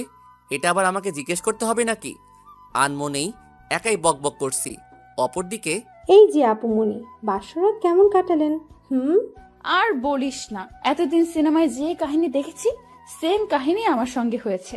মানে? কাল রাতে আমাদের স্বামী স্ত্রীর মাঝে আলিঙ্গন হয়নি রে। অনেক স্বপ্ন ছিল ফুলশয্যার রাতে স্বামীর সঙ্গে প্রেমালাপ করব, কিন্তু খবিশটা রেগে সোফায় গিয়ে ঘুমিয়ে পড়ল। আমারও কোনো কিছু বলার সাহসও হচ্ছিল না। নিরুপায় হয়ে তার পাশে রাত পাড়ি জমিয়েছি। খবিশটা একবারও জিজ্ঞেস করলো না যে বিছানায় না ঘুমিয়ে সোফায় কেন ঘুমাচ্ছি। কি আর করার, বিয়েটা হয়তো ও করতে চায়নি, কিন্তু তার ভাইয়ের চাপে মত দিতে বাধ্য হয়েছে। যাই হোক, তুই ওকে আরো অনেক বেশি ভালোবাসবি, যাতে তোকে ছাড়া অন্য কাউকে কল্পনাও করতে না পারে। ঠিক আছে, আমি বরং সেটাই করব। এবার আমরা তাহলে আসি। ওকে। এইদিকে ওয়াশরুম থেকে বের হয়ে লক্ষ্য করলাম পুরো রুম ফাঁকা। কি ব্যাপার? তানভীর, নিলয়, শফিক তারা কোথায় গেল? ধ্যাত, হারামিগুলো না বলেই চলে গেল। আনমনে ভেবে বিছানায় বসে আছি। হঠাৎ দরজা খোলার শব্দ পেয়ে দরজার দিকে তাকাতেই লক্ষ্য করলাম রিদিতা খাবার হাতে নিয়ে আসছে। এইদিকে খিদেই পেটে ইঁদুর দৌড়াচ্ছে। এই যে জনাব, খেয়ে নিন খিদে নেই। প্লিজ। বললাম না খিদে নেই। এত করে যখন বললাম খেতে যাচ্ছেন না, তো না খাইয়ে থাকেন, গেলাম আমি। আমিও কোনো কিছু না বলে চলে যাচ্ছি দেখে রিদিতা পিছন দিক থেকে ডাকলেও না শুনে দরজা টপকাবো, এর মধ্যে আচমকাই মুন্না ভাই এসে বলে ওঠে, রনি কোথায় যাচ্ছ? দেখো না ভাইয়া, ও না খেয়েই বের হচ্ছে, আমার কোনো কথাই শুনছে না। রিদিতার অভিযোগ সুরে কথাটি শুনে মুন্না ভাই দীর্ঘ শ্বাস ফেলে বলে ওঠে, সে কি, না খেয়ে যাচ্ছ কেন? ভাইয়া আমার খিদে নেই। তা তো বললে চলবে না। এই রিদিতা, টেবিলে খাবারগুলো রেডি কর। এই বলে মুন্না ভাই আমার হাত ধরে টেবিলের দিকে নিয়ে গিয়ে চেয়ার টেনে ইশারায় বসতে বলে। আমিও বাধ্য ছেলের মতো বসে পড়ি। তারপর এক এক করে খাবারের আইটেম রিদিতার সামনে এগিয়ে দেই। ইচ্ছা না থাকার পরেও খেতে শুরু করি। কিছুক্ষণ নীরবতা থাকার পর মুন্না ভাই বলে ওঠে, পৃথিবী জুড়ে আপনজন বলতে আমার ছোট বোনটাই আছে। অকালে মাকে হারিয়েছি। মার মৃত্যুর পর বাবা আরেকটা বিয়ে করে আমাদের অবহেলা অনাদারে ফেলে চলে যান। অনেক কষ্টের মাঝে আমার এই ছোট বোনটাকে কোলে পিঠে বড় করেছি। কখনো তার চোখের জল আসতে দেইনি। নিজের স্বাদ আহ্লাদ বিসর্জন দিয়ে আর ছোট বোনটার চাওয়া পাওয়াকে প্রাধান্য দিয়েছি। তবে আমার বোনটা অনেক চাপা স্বভাবের, কখনো মুখ ফুটে কখনো কিছু আবদার করে না। আমি আন্দাজ করে এক এক সময় এক এক সারপ্রাইজ তাকে এনে দিতাম। সেদিন ওকে যখন কান্না করতে দেখলাম, তখন জিজ্ঞেস করলে কান্না মিশ্রিত কণ্ঠে বলে, ভাইয়া তোমার জন্য আমার বন্ধুবান্ধব ইগনোর করে চলে, কথা বলে না। কথাটি শুনে আবার যখন জিজ্ঞেস করলাম, কে কথা বলে না আমাকে বল, তখন সে তোমার নামটি বলেছিল। আমি ভেবেছিলাম ও শুধু তোমাকে বন্ধু ভাবে না, তার থেকেও অন্য কিছু। আনমনে ভেবে সন্দেহবশত জিজ্ঞেস করি, তুই কি রনিকে ভালোবাসিস? আমার কথায় শব্দে না প্রকাশ করে মাথা ঝাঁকিয়ে হ্যাঁ সম্মতি জানিয়েছিল। তারপর কোনো কিছু না ভেবেই বিয়ের সিদ্ধান্ত নিয়েই নিই এবং তোকে ভয় দেখিয়ে বিয়েতে মত নিতে বাধ্য করি। এটা অবশ্যই বড় অন্যায় করে ফেলেছি, এর জন্য আমি ক্ষমা প্রার্থী। আর তোমাদের পড়াশোনার বিন্দুমাত্র ক্ষতিও আমি হতে দিব না, এ বিষয়ে নিশ্চিত থাকতে পারো। মেসে থাকার কোনো দরকার নেই, আমাদের এখানেই থাকবে। প্রয়োজনে তোমার বাবা মার সঙ্গে কথা বলে সবকিছু স্বাভাবিক করব। এতে যদি ওনাদের পা পর্যন্ত ধরতে হয় তো আমি তাই করব। তারপরও নিজের মাঝে রাগ কিংবা মন খারাপ নিয়ে থেকো না ভাই, প্লিজ। মুন্না ভাইয়ের এরকম কথাবার্তা শুনে একটু না অনেকটাই অবাক হয়েছি যে মুন্না ভাই মানুষকে হুমকি ধুমকি কথা বলে, আজ আমার সঙ্গে এত মলিন ভাষায় কথা বলছে, তা সত্যি অবিশ্বাস্য। হয়তো বিয়েটা আমার বাধ্য হয়ে করতে হয়েছে ঠিকই, কিন্তু রিদিতাকে যে আমার অপছন্দ তেমন কোনো বিষয় না। স্ত্রী হিসাবে রিদিতাকে আমার বেশ পছন্দই হয়েছে। এসব ভেবেই বলে উঠি, আচ্ছা ভাইয়া ঠিক আছে।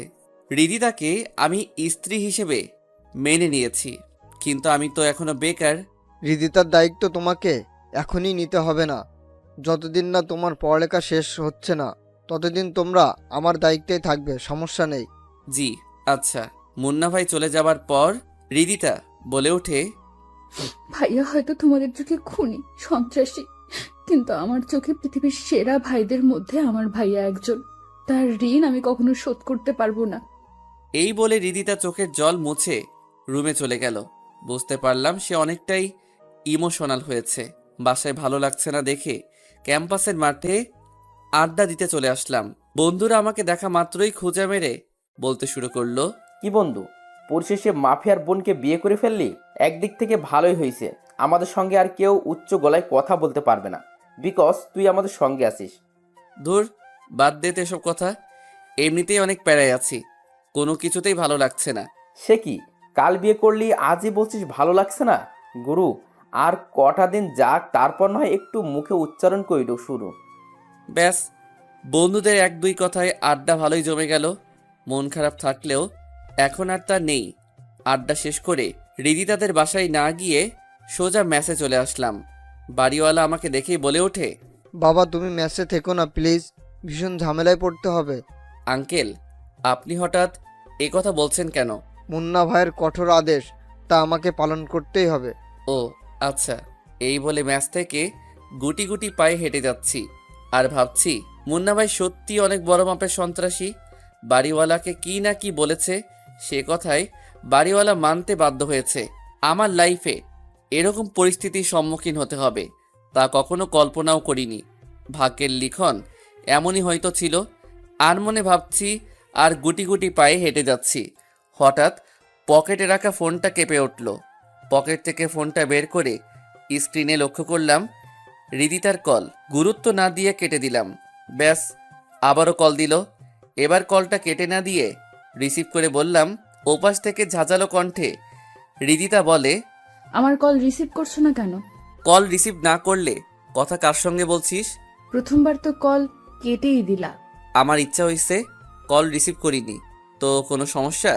হয়েছে, আর বলতে হবে না, বাসায় আসো। যেতে পারবো না। এসে পড়ো, নয়তো ভাইয়ার লোকজন পাঠিয়ে দেব কিন্তু। থাক, লোকজন পাঠিয়ে দিতে হবে না, আমি আসতেছি। কল কেটে তারপর তড়িঘড়ি করে বাসায় চলে আসলাম। রুমে এসে হৃদিতাকে কিছু একটা বলতে যাব, এর মধ্যে হৃদিতা আচমকাই এমন একটা কাণ্ড করলো তা সত্যি অবিশ্বাস্য। হৃদিতার উদ্দেশ্যে বলে উঠলাম, আমাকে এভাবে হাতের নাগালে নাচাচ্ছিস কেন? আমার প্রশ্নের উত্তর না দিয়ে হৃদিতা বলে ওঠে, চোখটা একটু বন্ধ করো তো। হঠাৎ চোখ বন্ধ করব কেন? প্লিজ বন্ধ করোই না, সারপ্রাইজ আছে। আচ্ছা ঠিক আছে, চোখ বন্ধ করলাম, তবে বেশিক্ষণ থাকতে পারবো না। ওকে। হৃদিতার কথা মতো চোখ বন্ধ করা মাত্রই হৃদিতার ঠোঁটের উষ্ণতা অনুভব করলাম, তবে বেশিক্ষণ না। চোখ মেলে তাকানো মাত্রই হৃদিতা দৌড়ে পালিয়ে গেল। এই দিকে হৃদিতার ঠোঁটের উষ্ণতা পেয়ে কেমন জানি একটা ঘোরের মাঝে পড়ে গেলাম। এরকম একটা কাজ করবে তা সত্যি অবিশ্বাস্য বলে মনে হচ্ছে। এখন শুধু ঘুরে ফিরে হৃদিতার ঠোঁটের উষ্ণতায় পেতে ইচ্ছা করছে। পালিয়ে যাবে কোথায়? আমার সামনে তো ওকে আসতেই হবে, তখন আমিও তার বদলা ভালোভাবেই নিব।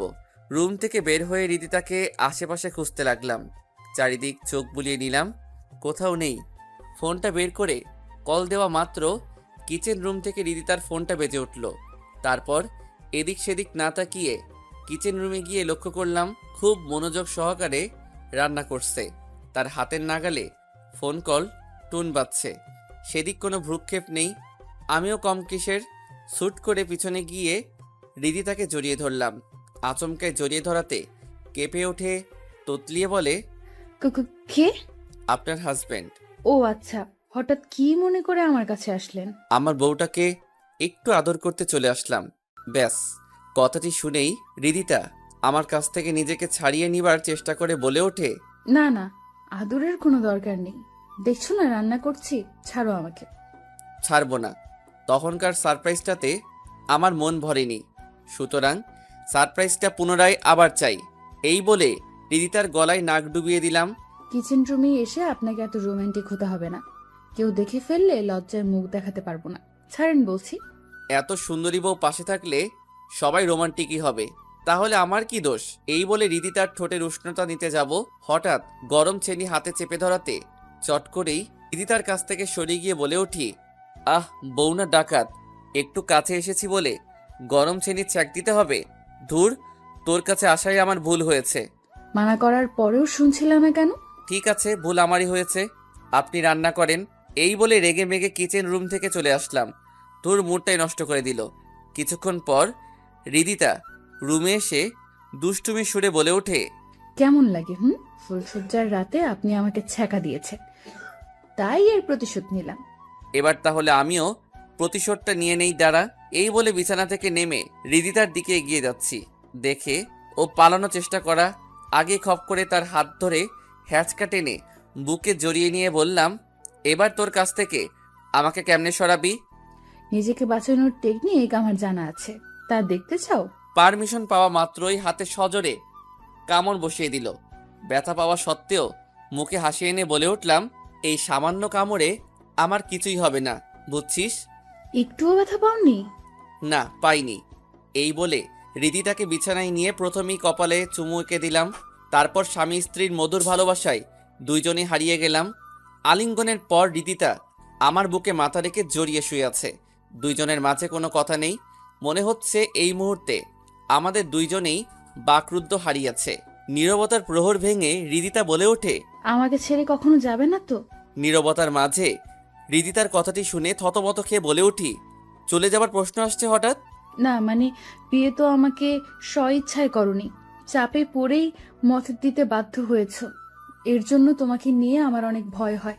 হ্যাঁ, যেতেও পারি, ঠিক নেই। ফাইজলামো করে বলতেই হৃদিতা ভীষণ ক্ষেপে আমার বুকের উপরে উঠে বলে, এ কথা মুখে আরেকবার উচ্চারণ করলে বড্ড খারাপ হয়ে যাবে কিন্তু। আরে বাবা, রাগ করছো কেন? ফাইজলামো করে বলছি তো। অনেক হয়েছে, ছাড়ো আমাকে। আরে কোথায় যাচ্ছ? থাকো না আরেকটু। আজ না হোক, কাল ঠিকই আমাকে রেখে চলে যাবা। মাঝখান থেকে এত মায়া বাড়িয়ে লাভ কি? ছাড়ো আমাকে। বললাম তো ফাইজলামো করে বলছি, তারপর রাগ কেন করছো? তাহলে আমার মাথায় হাত রেখে বলো, কখনোই আমাকে ছেড়ে যাবা না। আচ্ছা ঠিক আছে, যাব না। আর যদি যেতেই হয় তো আমার বউটাকেও সঙ্গে নিয়ে যাব। খুশি? সত্যি? হুম। এই তো আমার লক্ষ্মী বর। এই বলে রীতিতা আমার কপালে চুমু এঁকে দিল। মেয়েটা সত্যি আমাকে অনেক ভালোবাসে। যাই হোক, খুব জলদি ওকে আমার বাসায় নিয়ে যাব। হয়তো বাবা মা ভাইয়া তাদের কাছে একটু বকাঝকা শুনতে কিংবা দুই এক একটা থাপ্পড়ে খেতে হবে। তারপর তো ঠিকই তাদের কাছে টেনে নিবে। আনমনে ভেবেই মার কাছে ফোন দিলাম দুই একবার কলটুন বাজার পর আম্মু রিসিভ করে বলে ওঠে, বাবা কেমন আছিস? হ্যাঁ আম্মু, ভালোই আছি। তোমরা সবাই কেমন আছো? আলহামদুলিল্লাহ, সবাই ভালোই আছে। তোর পড়াশোনার কি কি খবর? হ্যাঁ, ভালো। কি ব্যাপার, তুতলিয়ে কথা বলছিস কেন? না মানে, তোমাকে একটা কথা বলতে চাচ্ছিলাম। হ্যাঁ বল, শুনছি তো। আম্মু, আমি এখানে বিবিএ করে ফেলেছি। বাদর ছেলে, কি বললি? আবার বল দেখি। তারপর আম্মুকে স্পষ্ট ভাষায় যখন বললাম এখানে বিয়ে করে ফেলছি, ব্যাস, আম্মু তো রেগে মেগে আগুন হয়ে ঝাঁঝালো কণ্ঠে যা বলল। বাদর ছেলে, তোকে লেখাপড়া করতে পাঠিয়েছে আর তুই ওখানে আমাদের ছাড়াই এইসব করেছিস? তোর ওখানে কালকে আমি যাচ্ছি। মার রাগান্বিত সুরে কথাটি শুনে অনেকটাই ভয় পেয়ে যাই, কারণ মার রাগ করলে ভীষণ ঝামেলায় আমাকে পড়তে হয়। আমার সুপারিশ তো একমাত্র মা করে, আর এখন দেখছি পুরোই বিপক্ষে চলে গেছে। তার দিক থেকে রিয়্যাক্ট করা অস্বাভাবিক কিছুটা। তারপর ওর মা রাগান্বিত আচরণে ভয় করছে। মা যে রিয়্যাক্ট করলো, বাবা শুনলে তো বাসায় তুলবে না। এখন এসব ভেবে আর লাভ নেই, যা হবার তা হবেই। রাতে ঘুমানোর সময় এসব চিন্তা ভাবনা করছি। হৃদিতা আমাকে চিন্তিত দেখে জড়িয়ে ধরে বলে, কি ভাবছো? ভাবনার বিচ্ছেদ ঘটিয়ে বলে উঠলাম, মাকে আমাদের বিয়ের বিষয়টা জানিয়ে দিয়েছি। উনি আমার মুখে বিয়ে নামক শব্দটি শুনেই অনেকটা রেগে যান এবং কালকেই আসতে চাইছে। বুঝতে পারছি না মা এখানে আসলে কি হবে। হৃদিতা আমার কথাগুলো শুনে বিষণ্ণ মুখটি কালো করে বলে, আমার জন্য তোমাকে অনেক বকাশোকা শোনাবে। এই পাগলি, তুমি মন খারাপ করছো কেন? মা তো আমাকে ছোট থেকে বকাঝকা করে। তার বকা শুনে হজম করার শক্তি আমার আছে। চিন্তা করো না, সব ঠিক হয়ে যাবে। হৃদিতা ছলছল দৃষ্টিতে তাকিয়ে বলে ওঠে, তুমি যদি কোনো কারণে আমাকে ছেড়ে চলে যাও তো আমি সত্যিই মরে যাব। তোমাকে ছাড়া আমি থাকতে পারবো না, যত কিছুই হোক না কেন। তুমি আমার হাতটি ছেড়ে যাবা না তো? হৃদিতার কথাটি যেন কলিজায় লেগে গেল। একে যতই দেখছি ততই মন জয় করে নিচ্ছে। পরিস্থিতি যতই খারাপ আসুক না কেন, ভালোবাসার মানুষটি কখনো হাতছাড়া করব না। আনমনে ভেবে হৃদিতাকে পরম ভালোবাসায় বুকে জড়িয়ে নিলাম। হৃদিতাও আমার বুকে মুখ গুজে চুপটি মেরে ঘুমিয়ে পড়ল। হৃদিতাকে দেখে মনে হচ্ছে পৃথিবীর সবচেয়ে শান্তির স্থানে সে ঘুমিয়ে পড়েছে। দৃশ্যটি আমার কাছে খুবই মনোমুগ্ধকর লাগছে। নিজের অজান্তেই হৃদিতার মাথায় হাত বুলিয়ে দিচ্ছি, আর ও আমাকে ঝাপটে ধরে ঘুমের রাজ্যে পাড়ি দিচ্ছে। চিন্তা ভাবনায় রাতটা নির্ঘুমে কেটে গেল। ফজরের আজানের আগেই কখন যে ঘুম ধরে আসছে তা আমি নিজেও জানি না। সকালে হৃদিতার মিষ্টির কোকিল কণ্ঠে ডাকে ঘুমটা ভেঙে গেল। আমার চোখ লাল বর্ণ দেখে হৃদিতা বলে ওঠে, কি ব্যাপার, তোমার চোখগুলো এমন লাল বর্ণ ধারণ করেছে কেন? নিশ্চয়ই রাতে ঘুম হয়নি। হ্যাঁ, ঘুম হয়েছে তো। মিথ্যা বলছো কেন? তোমার চোখ প্রমাণ দিচ্ছে রাতে ঘুমাওনি। এবার আর লুকানোর চেষ্টা করলাম না, বলে ফেললাম। আসলে চিন্তা ভাবনা বেশি থাকায় ঘুমাতে পারিনি। মাকে নিয়ে আমার বেশি চিন্তা হচ্ছে। যে মানুষটা আমার সুপারিশ সবসময় করত, সে এখন আমার বিপক্ষে চলে গেছে। তার মানে বুঝতে পারছো ব্যাপার কেমন কঠিন হয়ে দাঁড়াবে। ভাবনার কোনো প্রয়োজন নেই, নিয়তির উপর সব ছেড়ে দাও। এই বলে আমার কপালে চুমু এঁকে হৃদিতা রুম ত্যাগ করলো। হৃদিতার কথায় কিছুটা স্বস্তি পেলাম। সকালের পর্বটা এমনই কেটে গেল। বিকেলে বাবা মা তার সঙ্গে ভাইয়া ভাবি সবাই চলে আসছে। মা আমাকে দেখে কোনো কিছু না বলেই ঠাস ঠাস করে 2টা থাপ্পড় মেরে দিল এবং অজস্র বকাবকি শুরু করলো। বাবা শুধু দাঁতে দাঁত চেপে চোখ রাঙিয়ে তাকাচ্ছিল। ভাইয়া ভাবি তারাও আমাকে বোঝাতে লাগলো কাজটি আমি মোটেও ঠিক করিনি। কিছুক্ষণ এভাবে পরিস্থিতি গরম থাকলো। মুন্না ভাই এসে সমস্ত ঘটনায় বাবা মাকে বলল এবং ক্ষমা চাওয়ালো। ভাইয়া ভাবি সুপারিশে মা আর অমত পোষণ করলো না। পরিশেষে বলে উঠল, যা হবার তা হয়েছে, এখন আমার ছেলের বউকে দেখতে চাই। সে কই? মার কথা শুনে চারদিক চোখ বুলিয়ে নিলাম। রীতিতা নেই। তারপর রুমে গিয়ে লক্ষ্য করলাম ফ্লোরে হাঁটু মুড়ে কান্না করছে। বুঝতে পারলাম সম্পর্ক ভেঙে যাওয়ার ভয়ে কান্না করছে। তারপর রীতিতাকে বাবা মার সামনে নিয়ে গেলাম। রীতিতাকে দেখেই মা নিমিষেই ঠান্ডা হয়ে বলে ওঠে, বাহ, বৌমা তো অনেক রূপবতী আছে দেখছি, তবে তার গুণগুলো দেখার বাকি আছে। আন্টি, আমার বোন যেমন সুন্দর তেমন তার মনটাও অনেক সুন্দর। আপনাকে অনেক সেবা যত্ন করবে। কি বৌমা, সেবা যত্ন করবে তো আমায়? হ্যাঁ মা, অবশ্যই আপনার সেবা যত্ন করব। আমার তো আর মা নেই, মার ভালোবাসাও আমি পাইনি, তবে তার শূন্যতায় অনেক কেঁদেছি। আজ আপনাকে মায়ের আসনে পেয়েছি, সুতরাং আমি আমার সর্বোচ্চ দিয়ে হলেও সৎ আচরণ করব। ব্যাস। রীতিতার কথাতে মা গলে একদম পানি। তবে বাবা আমার প্রতি একটু নারাজ। তাকে হাত করতে কিছুদিন সময় লাগবে, তা খুব ভালোভাবেই বুঝতে পারছি। পরিশেষে রীতিতাকে আমার পরিবারজন সবাই মেনে নেয় এবং বড় ভাইয়া মুন্না ভাইয়ের উদ্দেশ্যে বলে, এই বিয়ে পুনরায় আবার হবে, আর তা খুব জমজমাটভাবে। আলহামদুলিল্লাহ, আপনারা বিয়ের বিধি ব্যবস্থা শুরু করুন। এবার দুই পক্ষেই ধুমধাম করে বিয়েটা সম্পূর্ণ করব ইনশাল্লাহ। হ্যাঁ, তাই হবে। 1 সপ্তাহ পর আজ দুই পরিবারের ধুমধামে করেই বিয়েটা সম্পূর্ণ হলো। এবার আমার কোনো মন খারাপ লাগা নেই। মনের মধ্যে অজস্র আনন্দের শিহরণ বয়ে যাচ্ছে। আমার পরিবারে একমাত্র বাবাই শুধু মন খারাপ নিয়ে আছে।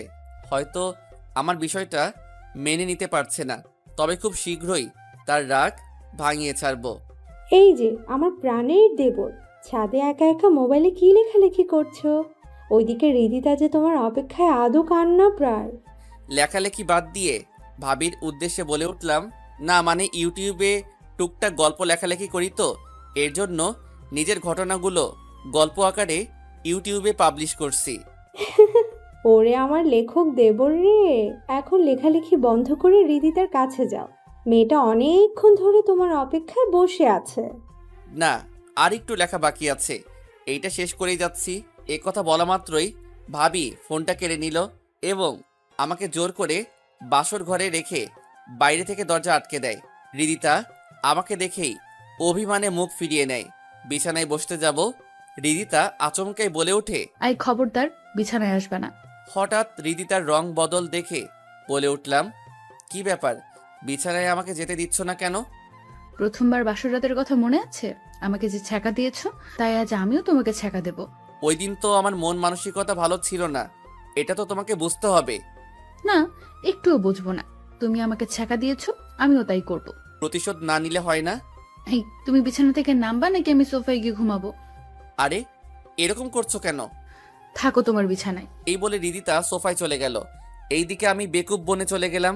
কি পাগলামো করছে। কিছুক্ষণ যাওয়ার পর রিদিতার কাছে গিয়ে নরম সুরে বললাম, এই রিদিতা, ঘুমিয়ে পড়ছো কেন? বিছানায় আসো। বিরক্ত করো না, যাও এখান থেকে। এবার আর নিজেকে সংযত রাখতে পারলাম না। রিদিতাকে কোলে করে বিছানার থেকে খুব শক্ত করে জড়িয়ে ধরে বললাম, পাগলামি করে আমাকে কষ্ট দিচ্ছ কেন? সেদিন আমিও একই কষ্টটা পেয়েছিলাম। এখন আমাকে ছাড়ো, নয়তো কিন্তু লোকজন ডাকবো। ডেকে কি বলবা? বলবো তুমি আমাকে বাসর ঘরে মারধর করেছো। ডাকো দেখি। পারমিশন পাওয়া মাত্রই রিদিতা জোরে আওয়াজ করে কিছু একটা বলতে যাবে, অমনি 2 ঠোঁট নিজের দখলে নিয়ে নেই। উপর দিকে রিদিতা চোখ বুজে ফেলল এবং নিজেকে ছাড়ানোর বৃথা চেষ্টা করতে লাগলো। বাকিটুকু জানতে চাহিয়া লজ্জা দিবেন না। তাদের স্বামী স্ত্রীর ব্যাপার, তারা নিজেরাই সমাধান করুক। আল্লাহ হাফেজ।